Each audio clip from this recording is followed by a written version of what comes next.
Selamat datang di kuliah Statistika Industri. Perkenalkan, nama saya Muhammad Arya Zamal yang akan menjadi fasilitator pada kuliah ini. Dan pada kesempatan kali ini, kita akan membahas topik berkaitan dengan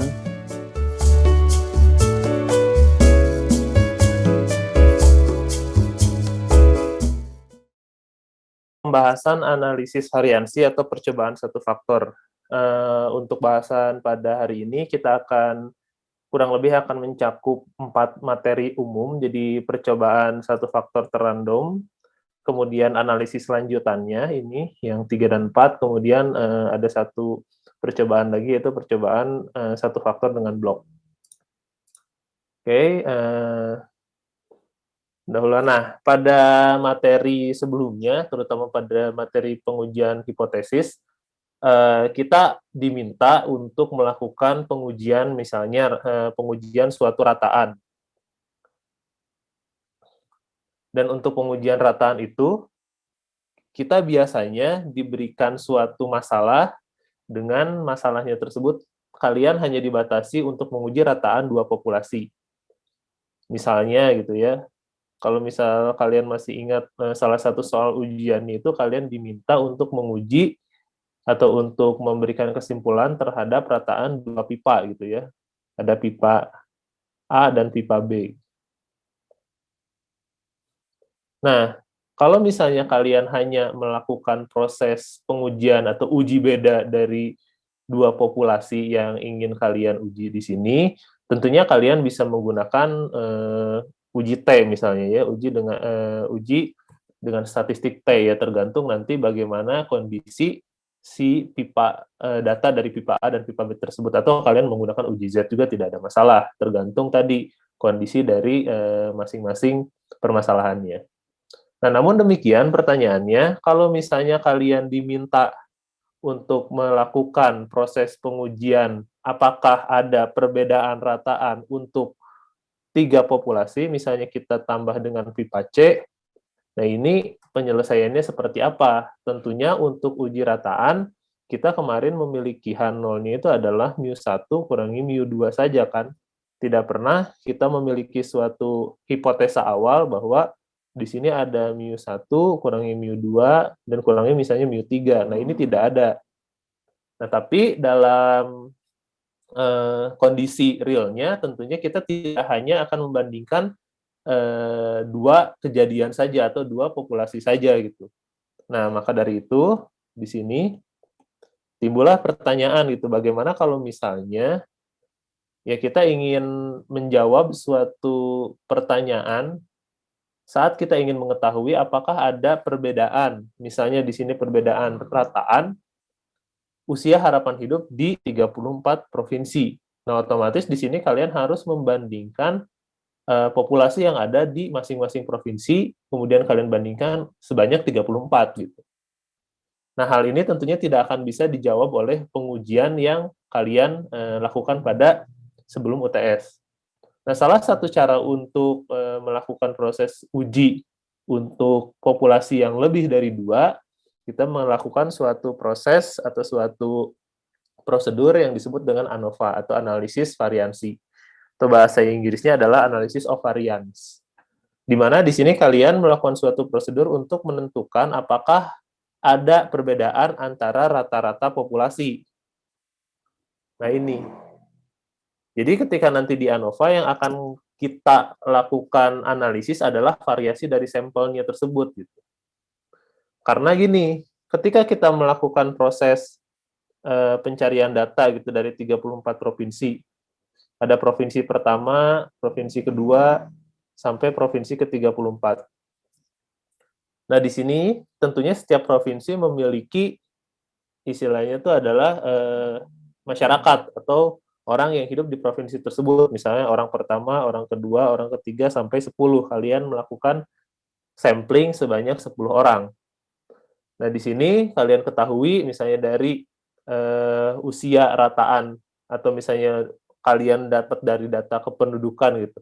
Orang pertama, orang kedua, orang ketiga itu kalian melakukan proses pengujiannya itu untuk orang yang misalnya itu sudah meninggal, rataan usianya ada di berapa saja gitu. Misalkan yang pertama usianya ada di 76, ada di 65, dan seterusnya misalnya di sini di 82. Dan kalian melakukan ini seterusnya untuk 34 provinsi. Nah, si analisis of variance atau analisis variansi ini sederhananya adalah kalian bisa melihat bahwa dalam satu provinsi, nah di sini usia atau rata-rata istilah itu harapan hidup setiap orang di satu provinsi itu memiliki perbedaan antara orang pertama sampai sampel misalnya orang ke-10. Nah, tentunya di sini kita bisa melihat adanya variasi di dalam atau di dalam sampel tersebut gitu. Variasi dalam perlakuan. Maksudnya dalam perlakuan itu dalam satu populasi di satu provinsi tertentu. Nah, tentunya ketika kita nanti akan membandingkan provinsi 1 dengan provinsi 2, provinsi 2 dengan provinsi ke-34, tentunya di provinsi 2 juga akan memiliki nilai rataan hidup yang mungkin berbeda juga gitu. Jadi di sini katakanlah 55, kemudian di sini 76, dan seterusnya di sini ada yang 92 tahun misalnya angka misalnya seseorang dia bisa bertahan hidupnya gitu. Nah, tentunya di sini ada juga perbedaan antara yang ada dalam satu populasi dengan populasi lain. Maka di sini kita akan melihat apakah gitu ya, apakah yang menyebabkan perbedaan antara satu provinsi dengan provinsi lain itu karena letak geografis provinsinya atau karena perbedaan provinsinya atau bukan gitu. Ada nggak sih suatu perbedaan signifikan antara harapan hidup di satu provinsi dengan provinsi lain? Nah, disinilah yang akan kita cari nanti proses uji analisis ANOVA-nya tersebut. Kita akan melihat variasi dari sampelnya. Nah, karena total untuk masing-masing angka harapan hidup atau umur hidup seseorang itu bisa kita pecah gitu. Apakah dia berasal dari perlakuan itu kita sekarang membandingkan usia umur hidup orang itu berdasarkan provinsi, ataukah suatu variasi acak gitu, bahwa umur seseorang itu sebetulnya tidak dipengaruhi oleh provinsi atau oleh di mana dia tinggal, tapi mungkin oleh variasi acak lain yang tidak kita bahas atau tidak dianalisis gitu. Nah, kurang lebih seperti itu. Jadi kita akan melakukan proses menguji variasi untuk melihat apakah satu populasi tertentu dia memiliki kesamaan rataan dengan populasi yang lain yang tentunya jumlahnya itu lebih dari 2. Nah, di sini kita memiliki beberapa bentuk khusus ANOVA berdasarkan desain eksperimen yang dilakukan. Jadi, ANOVA itu suatu prosedur umum. Namun, prosedur umum ini tuh dia dibagi menjadi beberapa prosedur khusus tergantung desain eksperimennya atau tergantung analisis yang kalian lakukan. Nah, nanti kita akan bahas apa perbedaan di antara percobaan satu faktor dengan blok, dan factorial design. Nah, factorial design kita bahas di minggu selanjutnya. Nah, sekarang kita akan masuk ke ANOVA dengan desain percobaan satu faktor terrandom. Nah, kalian bisa melihat ada contoh kasus, dan contoh kasus ini juga sudah saya berikan datasheet Excel-nya. Sebetulnya ini mengambil dari Walpole untuk nanti kita memudahkan untuk latihan. Nah, di sini kita bisa ketahui bahwa seorang insinyur teknik sipil ingin melihat rata-rata penyerapan air dari 5 jenis beton. Oke, nah di sini 5 jenis beton, ada beton 1, beton 2, beton 3, 4, dan 5. Nah, untuk mengetahui rata-rata penyerapan air 5 jenis beton itu, si insinyur sipil ini melakukan eksperimen. Membiarkan si beton ini terekspos di udara terbuka yang lembab selama 48 jam. Nah, karena melakukan eksperimen, untuk setiap jenis beton, dia memerlukan sampel kan. Untuk beton 1, dia ambil sampelnya ada 6. Jadi di sini 1 sampai 6. Oke.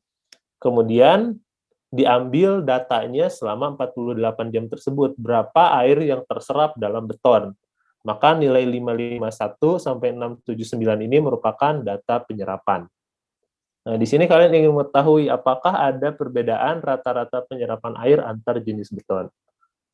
Nah, apa yang membedakan percobaan satu faktor terrandom? Nah, di sini kata kuncinya adalah satu faktor. Jadi, kalian ingin mencari apakah rata-rata penyerapan si air ini tuh disebabkan oleh satu faktor tertentu.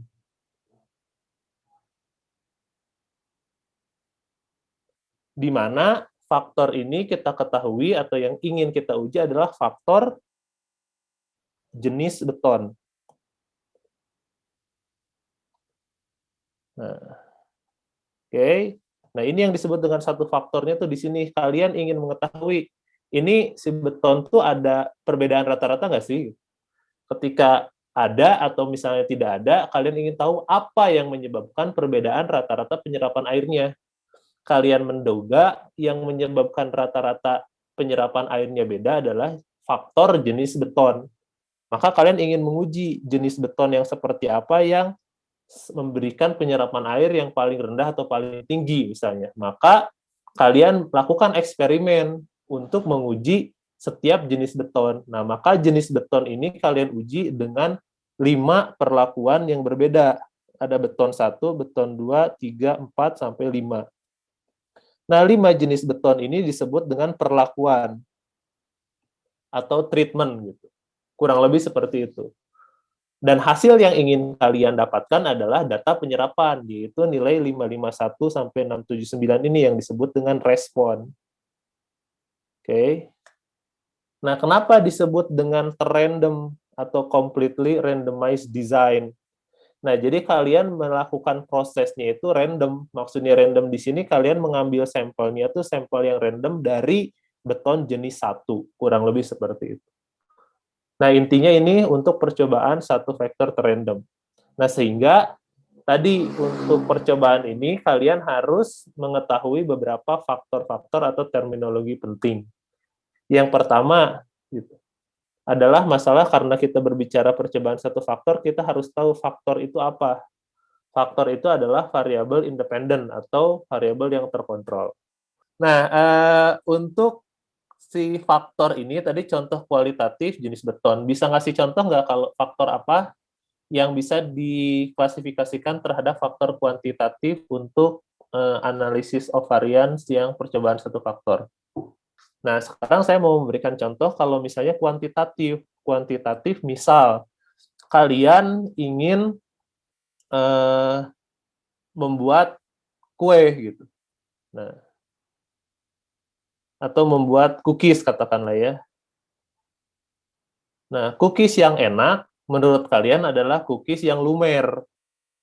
Oke.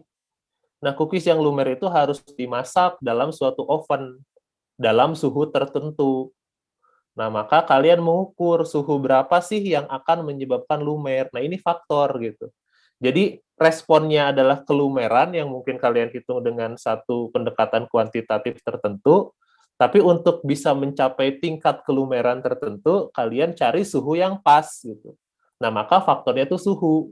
Suhunya tuh bisa kalian uji misalkan di berapa di 100 derajat, bisa di 120 dan seterusnya. Nah, itu yang dimaksud dengan faktor untuk sifatnya yang kuantitatif. Jadi faktornya dalam rentang.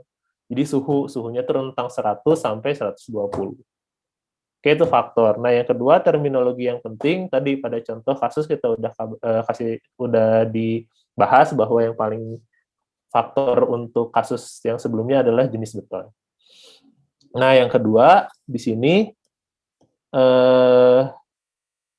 kita harus melihat bahwa dalam konteks analisis of variance ada yang disebut dengan treatment atau perlakuan atau level, yaitu kombinasi tertentu dari tingkat faktor yang efeknya pada variabel respon menjadi objek pengamatan. Alias istilahnya itu kalian ingin mengukur tadi kalau misalnya kalian menduga bahwa part ini dikerjakan lebih cepat karena operator, ya kalian berikan perlakuan yang berbeda, ada operator 1 sampai operator 10. Kalau misalnya kalian faktornya adalah kuantitatif tadi, faktornya tuh suhunya tuh dari 0 sampai dari 100 sampai 120 kalian coba suhunya. Nah, itu perlakuan. Dan tadi pada contoh kita punya 5 jenis perlakuan, yaitu jenis beton yang berbeda. Dan terakhir, respon. Respon ini adalah hasil yang diobservasi atau yang diukur pada tingkat faktor atau perlakuan tertentu. Nah, berarti di sini kita sudah clear ya. Agregat atau jenis beton ini adalah faktor. Beton itu kita ukur dalam 5 jenis, atau kita ingin melihat dampak penyerapan dari 5 jenis beton. Berarti ini 5-nya ini adalah perlakuan, dan dari perlakuan tersebut kalian amati objeknya gitu, atau kalian amati responnya. Nah, sehingga yang disebut dengan respon yang terakhir adalah hasil atau amatan yang kalian lihat gitu, yaitu data penyerapan air untuk setiap sampel pada setiap jenis beton. Kalau misalnya tadi sampelnya 6, betonnya jenisnya 5, berarti responnya harus kalian dapatkan sebanyak 30.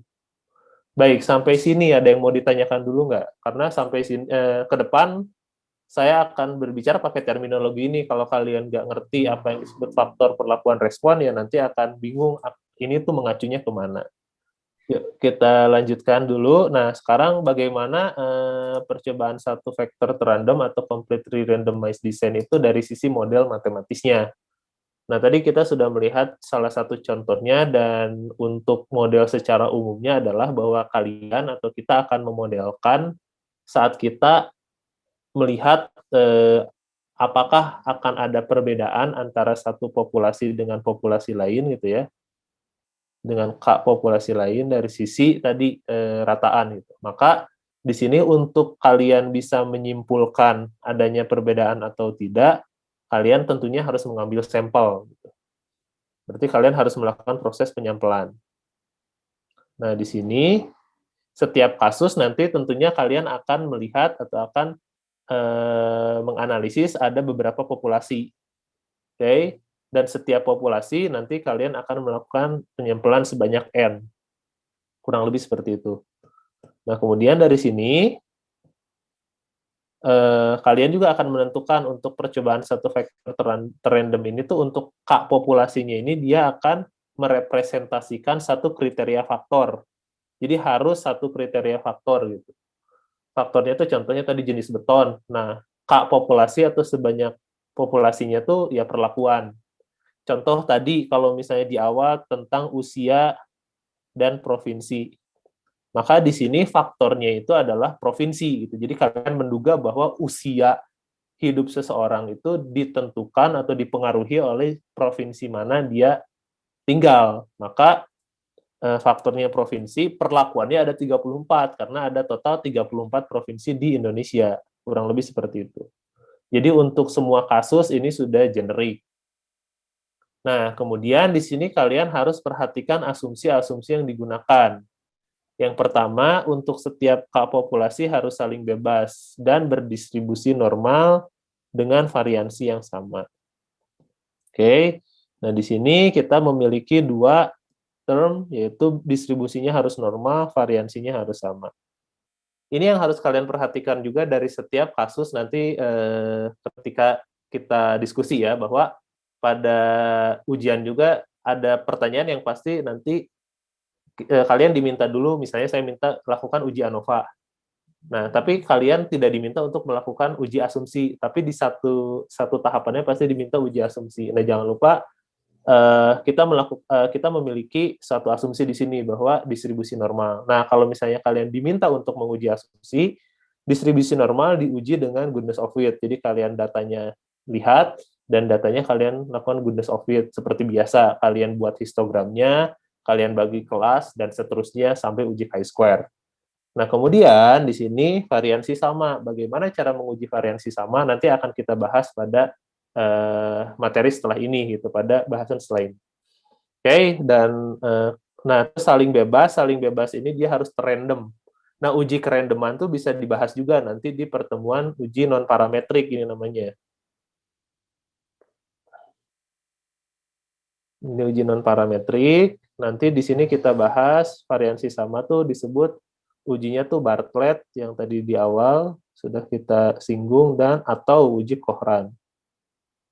Nah, ini yang harus kalian perhatikan gitu, asumsi-asumsi apa yang digunakan untuk setiap kasus. Nah, Oke, sekarang sesuai dengan definisi, hipotesis yang dibangun dari percobaan satu vektor atau random adalah kita akan mencari nilai H0 dan H1 kan. Oke, sekarang masih Alia. Alia kira-kira H0-nya apa, Alia?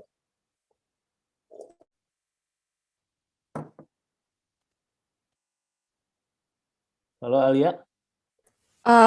Iya Pak, berarti H0-nya mu satunya sama mu 2-nya sama gitu ya?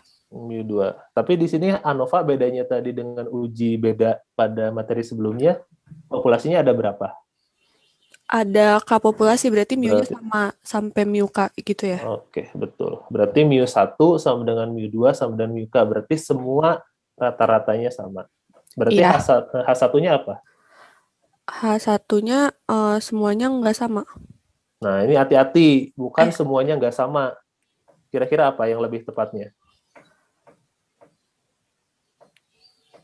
H0-nya mu 1, mu 2. paling Nah, ada satu yang nggak sama gitu ya Pak? nah, iya itu. Jadi minimal ada satu yang beda gitu. Jadi di sini ada rata-rata yang beda. Jadi saat misalkan mu 1 itu tidak sama dengan mu 2 ini, nah ini tuh udah H0-nya pasti ditolak gitu. Kurang lebih seperti itu. Jadi tadi kita melihat bahwa ANOVA ini kita ingin membandingkan rata-rata dengan jumlah K populasi, maka H0-nya itu semua rata-rata untuk K populasi sama. Nah, kemudian di sini H1-nya apa? H1-nya adalah paling sedikit dua rataan itu tidak sama, atau paling sedikit ada satu rataan yang berbeda gitu. Jadi ada satu rataan yang dia tidak sama dengan rataan yang lain. Kurang lebih seperti itu. Nah, kalian juga harus hati-hati, ini sebenarnya lebih ke logika bahasa aja. Kalau misalnya beda ya, kalau ada satu yang beda itu betul. Ada satu yang beda. Nah, ketika kalian di sini nanti H1 paling sedikit satu rataan tidak sama, nah ini kurang tepat menurut saya. Kenapa?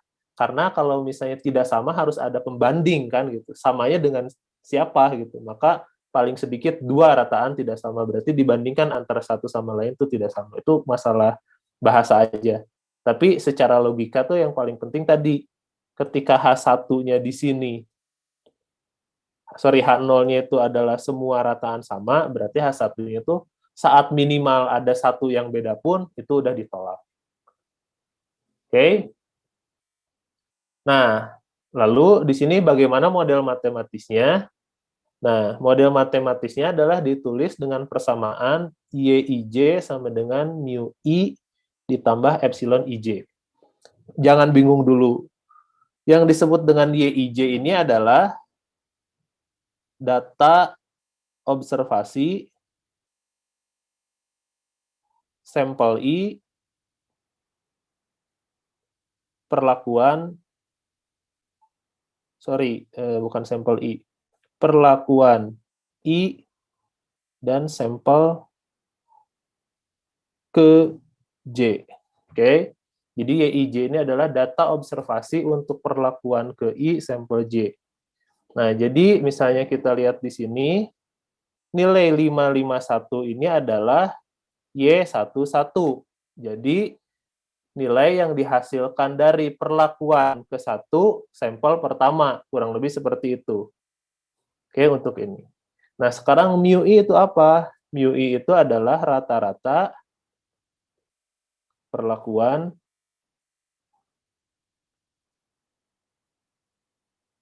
ke I. Maksudnya adalah tadi kalian punya 5 beton, beton 1, beton 2, sampai beton 5, ya kan? Nah, di sini kalian punya dugaan bahwa beton 1 ini dia punya rata-rata sebesar mu I. Beton 2 punya rata-rata sebesar mu 2. Beton 5 kalian punya rata-rata sebesar 5, ya. Nah, kemudian kalian tadi melakukan suatu testing sebesar 6 sampel.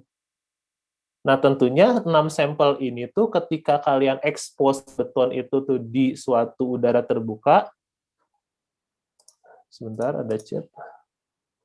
Oke, di suatu udara yang terbuka, maka ada kemungkinan nih bahwa si betonnya itu dia itu punya variasi proses penyerapan kan gitu.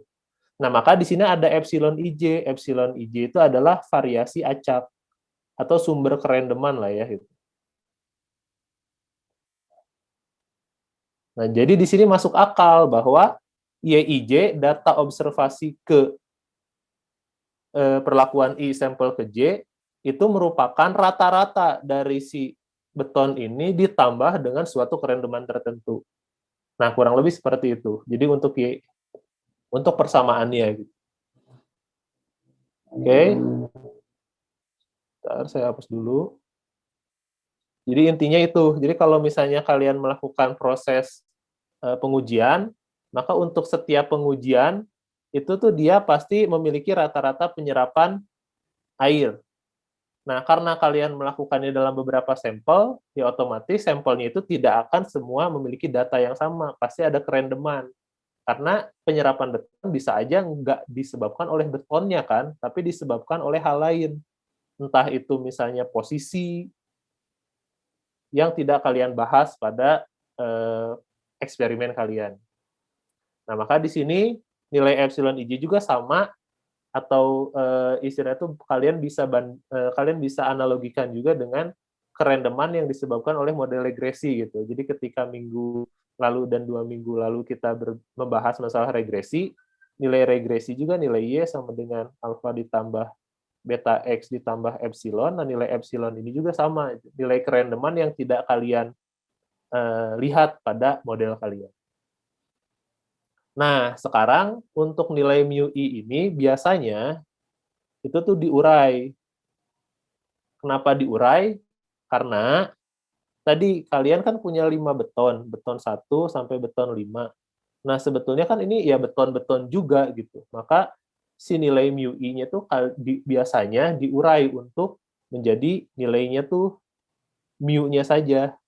Nah, mu ini tuh merupakan rata-rata penyerapan semua beton.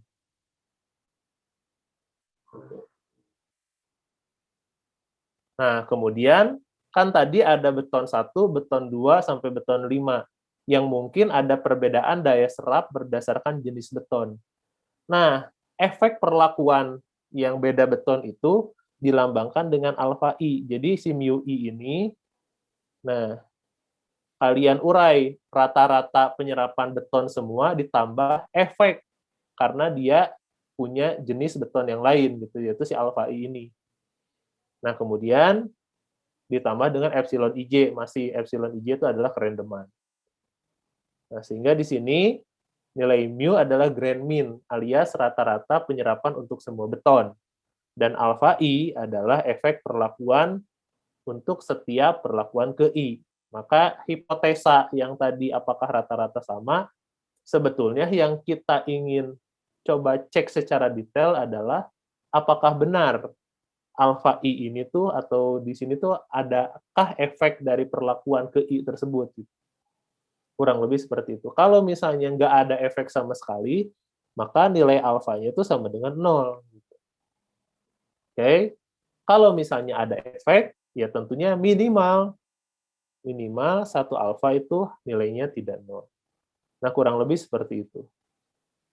Untuk istilah itu nilai H0 dan H1 yang nanti bisa kita telisik lebih jauh, yang ingin kita cari itu sebetulnya adalah ada nggak sih suatu efek dari perlakuan yang kita berikan terhadap eksperimen. Nah, sehingga di sini untuk matriks datanya bisa kalian lihat bahwa kita fokus di satu faktor, di mana satu faktor ini dia memiliki beberapa treatment sampai K. Jadi ini treatmentnya tuh 1, 2, I itu pencacahnya, sampai K, kemudian di sini tuh jumlah replikasinya, atau jumlah sampel kali ya, lebih pasnya jumlah sampelnya berapa. Nah, sampelnya tuh sampai ke N, sejumlah N sampel.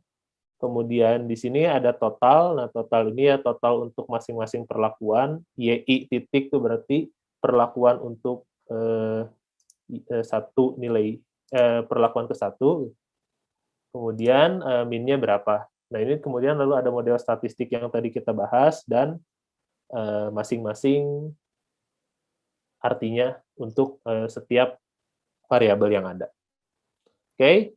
Nah, di sini berarti kita udah bisa melihat bahwa kurang lebih percobaan satu vektor terrandom ini kalian ingin melihat apakah si treatment ini tuh dia secara signifikan akan membuat perbedaan dari rata-rata si populasi yang ingin kita hitung. Nah, pertanyaannya sekarang kan berarti ketika kalian melakukan proses treatment yang berbeda di sini, si mu-nya ini kan akan bervariasi ya. Nah, berarti variasi dari mu ini tuh dia akan ditentukan oleh dua hal. Variasi karena treatment, dan satu lagi adalah variasi yang disebabkan oleh hal lain selain treatment yang kita sebut dengan error. Oke, kurang lebih itu. Nah, sehingga di sini untuk menghitung variabilitas tadi, variabilitas pada model, maksudnya variabilitas pada model tadi ketika kalian punya daya serap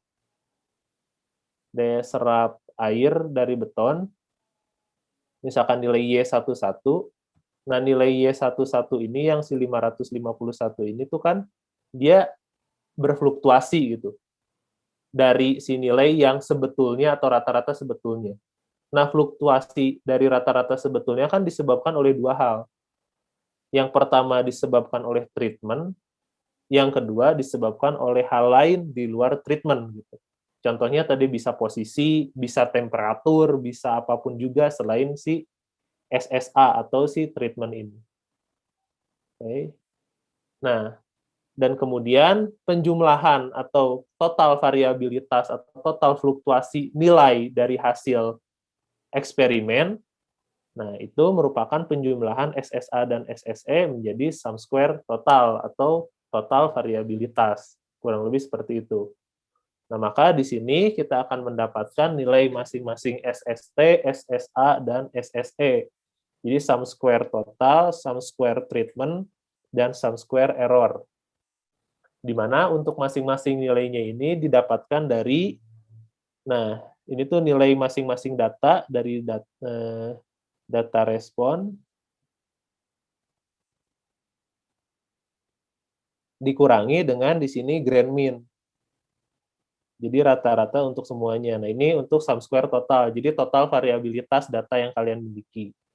Maka kalian mengurangi semua data respon dengan grand mean-nya. Nah, di sini SSA adalah kan sebetulnya tadi variasi yang dapat dijelaskan oleh proses treatment. Nah, maka dari itu kalian akan melihat dari YI bar. YI bar itu kan rata-rata setiap treatment. Setiap treatment. Oke, dikurangi Y bar, ini grand mean-nya juga sama. Dan terakhir, sebetulnya sum square error, atau error yang disebabkan oleh hal lain di luar treatment. Sebetulnya nilai SSE, kalau misalnya kalian sudah mendapatkan nilai SST dan SSA, kan berarti SST dikurangi SSA. Kurang lebih seperti itu. Oke, nah ini kita sudah mendapatkan si sum square, atau kurang lebih menghitung variabilitasnya. Nah, sekarang ada satu pertanyaan nih yang belum kita jawab dari diskusi kita dari awal. Gitu. Pertanyaannya adalah, nah bagaimana kita bisa menerima atau menolak kan, menolak si H0 ini. Tentunya proses penerimaan dan penolakan H0 ini harus diikuti dengan suatu statistik, ya kan? Kita harus menghitung suatu statistik. Nah, di sini proses yang kita lakukan tadi dari awal, dari namanya juga adalah analisis variansi. Nah, berarti kalian harus melakukan analisis variansi dari si sum square ini. Nah, pertanyaannya variansinya berapa atau nilai sigma kuadratnya berapa? Nah, ini kan belum kita jawab. Nah, maka proses selanjutnya di sini, proses pengujian atau penolakan dan penerimaan hipotesis dilakukan dengan menginvestigasi lebih jauh nilai ekspektasi SSA dan SSE. Untuk apa? Untuk mendapatkan taksiran nilai si sigmanya ini gitu, atau nilai variansinya. Nah, di sini diketahui dari persamaan, jadi di sini udah given. Saya tidak akan memberikan penjabaran lebih lanjutnya. Nanti kalau misalnya kalian mau, kalian bisa cek di buku, tapi di sini saya rasa lebih baik given saja gitu, karena penurunannya tidak terlalu signifikan gitu untuk teknik industri gitu. Nah, tapi di sini untuk melakukan penaksiran si sigma kuadrat atau penaksiran variansi, yang kalian lakukan adalah nilai ekspektasi SSA sama dengan K-1 dikali sigma kuadrat ditambah N jumlah dari alfa I untuk setiap I sampai K. Nah, tadi kita sudah mengetahui bahwa nilai alfa itu punya suatu constraint, bahwa nilainya tuh alfa harus sama dengan 0, maka nilai ini jadi nggak ada kan. Nah, sekarang berarti kita mendapatkan nilai sigma kuadrat dalam kurung K min I sama dengan ekspektasi SSA. Maka penaksiran terbaik untuk sigma kuadrat kita dekati dengan nilai S kuadrat 1 sama dengan SSA dibagi dengan K-1. Nah, itu datangnya dari sana. Nah, berarti di sini kita sudah mendapatkan nilai taksiran S1, yaitu taksiran standar, taksiran variansi untuk si variansi dari treatment. Nah, yang kedua, kita ingin mencari variansi untuk sum square error. Nah, nilai taksiran variansi untuk sum square error didapatkan dari SSE dibagi dengan K dikali N-1. Kurang lebih seperti ini. Nah, sehingga kita sudah mendapatkan dua variansi kan. Variansi untuk treatment dan variansi untuk nilai SSE atau untuk nilai error. Nah, sekarang kalian sudah mendapatkan dua variansi. Maka kalau misalnya kita sudah mendapatkan dua variansi dan kita ingin membandingkan variansi tersebut, maka kita akan mendapatkan nilai F kan, yang mana nilai F ini adalah S1 kuadrat dibagi dengan S kuadrat, dan nilai F ini akan berdistribusi F.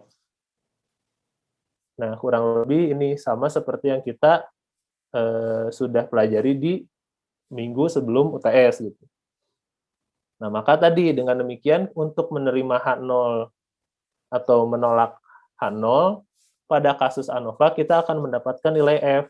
Nilai F ini didapatkan dari perbandingan antara si nilai variansi pada treatment dibagi dengan variansi pada error gitu. Di mana nilai F ini merupakan suatu variabel random F dengan distribusi F DOF-nya atau degree of freedom-nya adalah K-1 dan K dikali N-1. Oke, maka di sini area penolakan penerimaannya adalah ini. Nah, kurang lebih seperti itu. Biasanya si ANOVA ini kita representasikan dengan sesuatu yang disebut dengan tabel ANOVA. Nah, tabel ANOVA ini kurang lebih ini. Jadi kalian untuk memudahkan, nah, yang pertama kalian tulis sumber dari variasi. Nah, tadi kita ketahui bahwa sumber variasi untuk satu faktor adalah treatment dan error. Nah, kemudian ada total. Nah, sumber variasi treatment kalian nanti cari nilai SSA-nya atau sum square dari treatment-nya. Kemudian untuk error juga kalian cari nilai SSE-nya dan SST. Nah, kemudian di sini tadi kita dapatkan nilai degree of freedom. Degree of freedom-nya adalah, atau informasi yang kalian dapatkan dari treatment, adalah K-1. Ingat, K ini adalah jumlah treatment, atau jumlah perlakuan. Oke, nah ini error, K dikali N-1, dan total KN-1. Nah, kemudian tadi mean square atau nilai estimasi si variansinya yang sudah kita bahas di awal tadi. Nah, nilai estimasi variansi didapatkan dari nilai SSA dibagi dengan K-1, atau kalian bisa langsung ini bagi ini. Jadi SSA kalian bagi dengan degree of freedom-nya. Kemudian mean square untuk error adalah SSE dibagi dengan degree of freedom-nya juga. Dan terakhir nilai F merupakan pembagian antara S1 kuadrat dan S kuadrat. Nah, nanti kalian mendapatkan nilai F hitung di sini. Nah, setelah ini ya kalian tinggal bandingkan F hitungnya tuh dia bagaimana jika dibandingkan dengan tabel. Nah, apabila F hitungnya lebih besar daripada tabel, maka kalian simpulkan untuk menolak Hano. Oke, sampai sini ada yang mau ditanyakan? Permisi, Pak. Oke, silakan Andreas. Saya punya beberapa pertanyaan, Pak. Dari sebelumnya itu yang hipotesisnya kan ada 2 cara penulisannya ya, Pak, berarti. Betul. Yang pertama itu tadi kalau nggak salah min-nya sama. Yang kedua itu ini ya, Pak, Alfanya. alfa ya, iya betul. Betul. Nah, itu berarti kita boleh menuliskan dengan salah satu cara aja, Pak? Boleh. Betul. Itu boleh untuk menuliskan dengan salah satunya. Atau kalian bisa milih. Tapi tergantung dengan si kasusnya minta apa. Oke. Nah, untuk yang kasus yang hipotesa H0 yang menyebutkan bahwa mu1 sama dengan mu2 sama dengan mu3, nah ini saat kalian diminta untuk memberikan suatu simpulan apakah ada perbedaan signifikan di antara 3 populasi. Nah, berarti kan di sini perbedaan signifikan dari rataan kan. Maka kamu harus menjawab, oh rataannya berbeda karena mu1 atau ada rataan yang berbeda pada 3 populasi tersebut. Itu kan. Nah, tapi kalau misalnya kamu ditanya perlakuan atau apakah faktor jenis beton itu mempengaruhi dari istilah itu daya serap air, nah itu kamu bisa jawab H0-nya ini atau H0-nya tadi pakai si alfa tersebut. Gitu. Karena alfa 1 sama dengan alfa 2 sama dengan alfa sampai 5. Nah, karena si alfa ini memperlihatkan adanya suatu efek dari perbedaan jenis beton. Kebayang nggak, Gilang? Oh, berarti ini nggak selalu interchangeable ya, Pak? Tergantung soalnya tergantung gitu. Soalnya sih sebetulnya. Kalau saya sih melihat tergantung soalnya. Tapi kalau misalnya H0 dan H1-nya itu sebetulnya hasil yang akan kamu capai di akhir tuh sebenarnya kamu akan melihat dari nilai F-nya gitu. Tapi kesimpulan yang tepat menurut saya itu harus dilihat dari konteks soalnya. Karena di sini yang harus kalian lakukan adalah penyimpulan yang tepatnya gitu. Kurang lebih kayak gitu. Oke, baik, Pak. Berarti yang saya tangkap itu yang kalau kita mau pakai yang mu-nya sama, itu kalau ditanyanya apakah ada perbedaan pada rataannya ya, Pak. Lalu kalau yang alfa itu apakah faktor misalkan jenis beton tadi mempengaruhi penyerapan air gitu, Pak? Nah, kalau misalnya apakah beton mempengaruhi penyerapan air itu bisa dua-duanya sih menurut saya. Jadi kalau misalkan ditanya secara spesifik apakah rataannya sama atau beda, pakai yang satu ini. Kalau misalnya apakah faktor mempengaruhi secara signifikan, bisa ini, bisa ini. Kalau misalnya faktornya itu berpengaruh signifikan, pasti rataannya beda kan, dan pasti alfanya beda, ya nggak? Iya, Pak. Nah, tapi kalau ditanyanya udah ke rataan, sebetulnya ya alfa itu mempengaruhi, cuma menurut saya sih ya, ini menurut saya, tapi mungkin dosen lain tuh tidak masalah sih, tapi saya sih melihat dari logika penyimpulannya aja, gitu. Oke, makasih Pak. Apakah saya boleh bertanya lagi, Pak? Boleh, silakan. Tadi saya mau tanya tentang penyimpulannya sih Pak, tapi mungkin udah lumayan terjawab tadi. Jadi saya mau memastikan aja, yang saya tangkap itu kita bisa simpulkan, misalkan H0 itu kita terima Pak, berarti kan saya pengen nyimpulkannya gini Pak, misalkan tadi yang beton itu, berarti jenis beton tidak mempengaruhi penyerapan air, apakah itu benar Pak? Betul Pak. Oke. Atau misalkan tadi jenis beton tidak mempengaruhi penyerapan air, sehingga rataannya semua sama. Iya.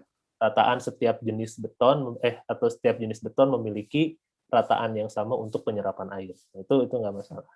Nah, yang penting tadi ketika kalian nulis, itu kalian baca lagi itu masuk logika atau enggak gitu. Karena emang beberapa sih kesimpulan kalian juga gitu di materi yang sebelumnya pun kalau saya baca agak aneh gitu. Jadi ya harus coba kalian baca lagi aja ya. Oke, terima kasih Pak. Oke, ada lagi yang mau ditanyakan? Baik, kalau tidak ada, coba kalian kerjakan ini menggunakan pendekatan yang tadi sudah kita bahas. Silakan, datanya udah ada di Excel, jadi saya berikan waktu kurang lebih 5-7 menit untuk kalian mencoba menyelesaikan kasus ini sehingga sampai kalian mendapatkan nilai F-nya ya. Kalau misalnya ada yang mau ditanyakan selama mengerjakan, feel free aja untuk coba kalian tanyakan gitu. Saya tahu di slide udah ada jawabannya, tapi untuk bisa sampai ke jawaban tersebut itu belum ada, dan itu latihannya di sana. Oke, silakan saya berikan waktu dulu untuk mulai coba menyelesaikan.